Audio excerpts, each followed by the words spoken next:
Hukumat tomonidan, jismoniy shaxslar tomonidan naqd xorijiy valyutani O'zbekiston Respublikasining bojxona chegarasi orqali olib kirish va olib chiqib ketish qoidalari tasdiqlandi. Qoidalarga asosan respublika tashqarisiga naqd xorijiy valyutani erkin olib chiqib ketish jismoniy shaxslarga ekvivalenti 5000 AQSh dollariga teng yoki undan oshmaydigan miqdorda bojxona nazorati qoidalariga rioya qilgan holda ruxsat etiladi. Belgilangan summadan ortiqcha mablag'ni olib chiqib ketish respublika hududida doimiy yashovchi shaxs tomonidan Markaziy bankning ruxsatnomasi asosida amalga oshiriladi. Ushbu ruxsatnomada olib chiqib ketiladigan naqd xorijiy valyutaning jami summasi ko'rsatiladi.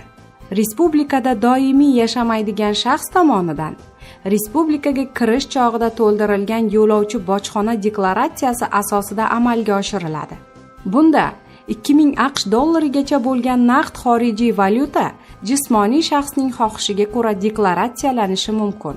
Shu bilan birgalikda jismoniy shaxslarga respublika hududiga bojxona nazorati qoidalariga rioya qilgan holda cheklanmagan miqdorda naqd xorijiy valyutani olib kirishga ruxsat etiladi.